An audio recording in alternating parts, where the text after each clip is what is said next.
లోకాభిరామం బేడల పులి. భయపడకండి. ఇవాళ్ళటి మాటలు మరి ఇటువంటి అర్థంగాని మాటల గురించే.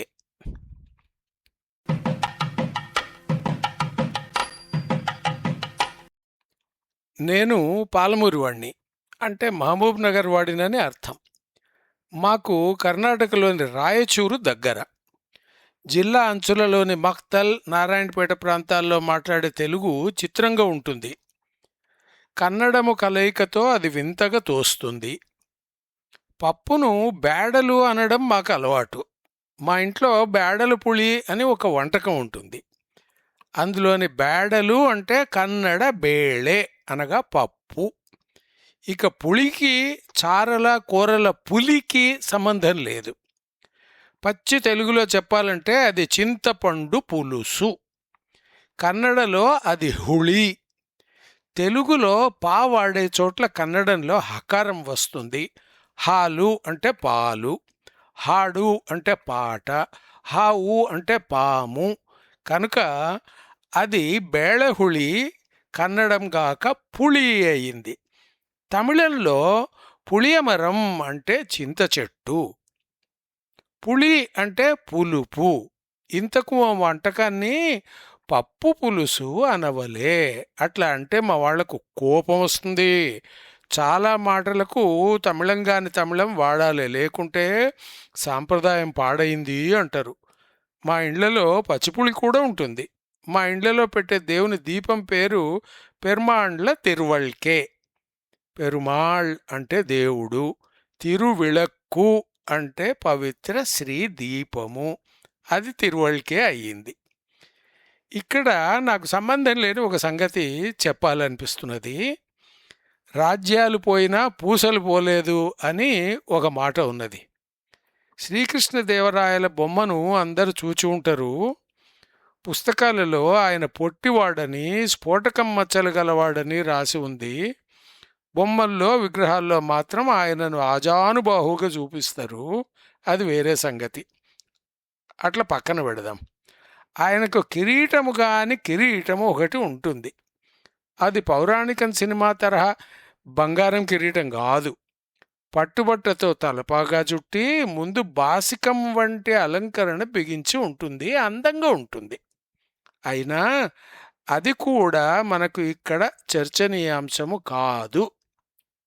కిరీటం ముందు భాగంలో ఒక పక్కన ముత్యాలు లేదా అటువంటి వెలగల పూసల గుత్తి ఒకటి అమర్చి ఉంటుంది. ఎడమవైప కుడి పక్కన కుడై ఉండాలి. ప్రభువులు కదులుతుంటే అవి కదులుతూ కంటి పక్కన ఆడుతుంటాయి. కృష్ణదేవరాయలు కూడా రాజ్యం పోగొట్టుకున్నాడు, కానీ ఆ మాట ఆయన గురించి చెప్పినదని నేను అనుకోను. పూసల గుత్తి కిరీటం గల ఒకానొక రాజుగారికి కిరీటం పోయింది, అంటే రాజ్యం పోయింది. ఆయనకు కనుకొలుకులలో పూసల కదలాట కనిపించడం లేదు. రాజ్యం గురించిన బాధ ఉండనే ఉంది. ఆ రాజ్యాన్ని అనుక్షణం గుర్తు చేసే పూసలు లేకుండడం మాత్రం ప్రభువులకు ఎంతమాత్రం నచ్చలేదు. ఉత్త తలపాగా కట్టుకుని అందులో పూసల గుత్తి పెట్టుకుని సంతృప్తి పడినడట ఆ అమాయక చక్రవర్తి. అదే రాజ్యాలు పోయినా పూసలు పోలేదు అంటే. మా తమిళ సాంప్రదాయం కూడా గటనే మిగిలింది. అన్నము వడ్డించు అనడాన్ని సాదం పరిమారండి అనాలి. అట్లంటే మా తమిళ వైష్ణవ సాంప్రదాయపు మాట కింద లెక్క. మొన్నటి వరకు అన్నము అంటే మాటలు రావా అని పెద్దలు గద్దించేవారు. తమిళనాట అందరూ సాదమనే అంటారు అని నేనంటే నీవు చారువాకుడవు అన్నవారు ఉన్నారు. సంప్రదాయం అంటే ఇదేమిటి అని అడిగే దినములు వచ్చినవి. గుడిలో కూడా వైట్ రైసులు బఫే పద్ధతిలో వడ్డిస్తున్నారు. అయినా మా వాళ్ళు ఇంకా కొన్ని మాటలను వదలలేదు. వదిలితే నిజంగానే మూలాల గురించిన సోయి లేకుండా అవుతుందేమో. సాపాటు అనాలి. భోజనం అన్నది అలవాట్లేదు. సాపాట్ల వేళ సమయంలో హిందీ ఉర్దూ మాటలు తప్పు అని ఒక సంప్రదాయం. దేశంలో మిగతా ప్రాంతాలలో అందరూ ఉరుదు కాదు కాదు ఉర్దూ అనాలి, కలిసిన హిందీ మాత్రమే మాట్లాడతారని నేను అంటే అది వితండవాదన కింద లెక్క. కానీ నా అనుమానాలు నాకుండనే ఉన్నాయి. ఉత్తర భారతంలో కూడా సాంప్రదాయ పరులు సంస్కృత పదాల వాడకాన్ని కోరుకుంటారన్నది అందులో ఒకటి.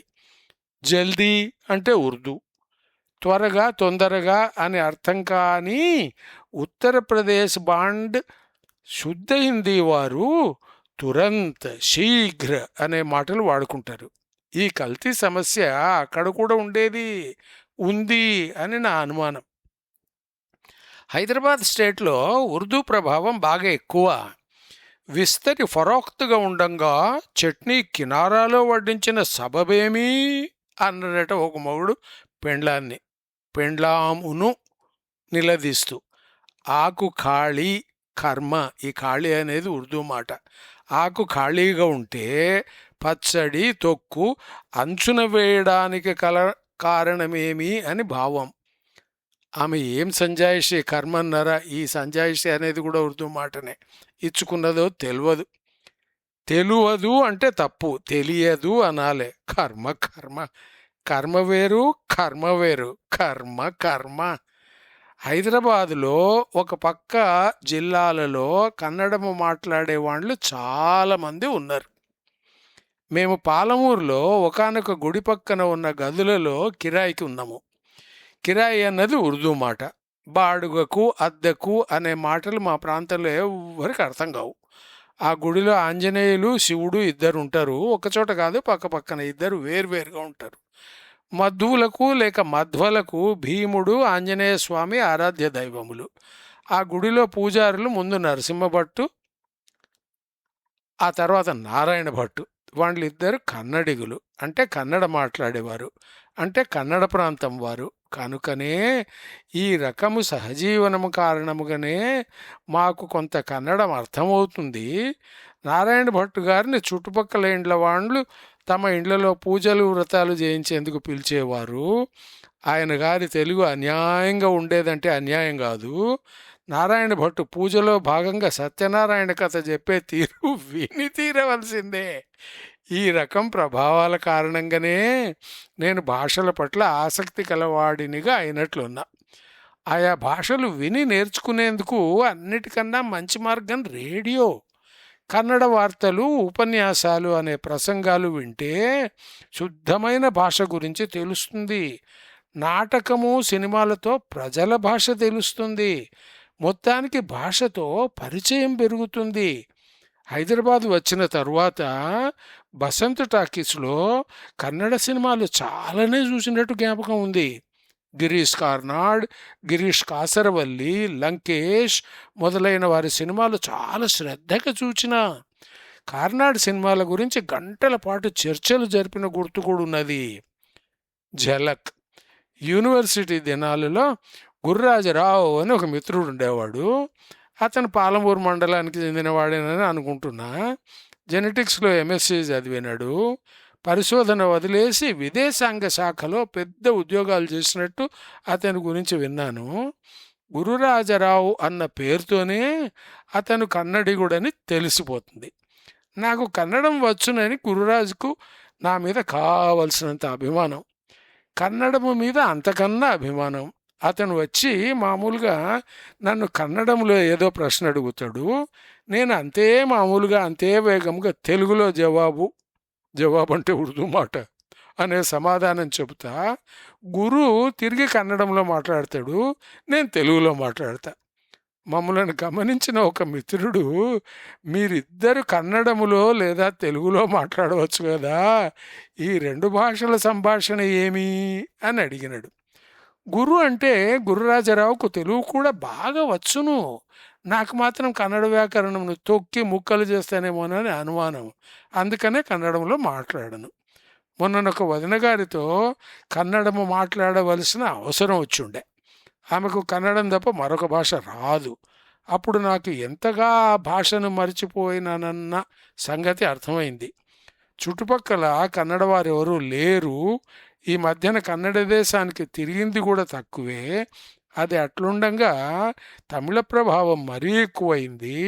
తమిళ దేశానికి తిరగడం కూడా నిజంగానే ఎక్కువైంది. కన్నడము మాట ప్రయత్నిస్తే తమిళం అడ్డంగా వస్తున్నది. నిజానికి హైదరాబాదులోనే తమిళ, కన్నడ, మలయాళ సంపర్కం వీలవుతుంది. ఒకప్పుడు ఈ భాషల సినిమాలు కూడా వచ్చేవి. ఇప్పుడు టీవీ ఛానల్స్ కావాల్సినన్ని ఉన్నాయి, కానీ వాటిల్లో చూడడం ఇష్టం ఉండదు. నేను ఉర్దూ నేర్చుకున్నా, జర్మన్ భాష 3 డిప్లొమా వరకు చదువుకున్నా. జర్మన్ ఇప్పుడు గుర్తులేదు. ఆ సంగతులు మరోసారి విన్నవించుకుంటా.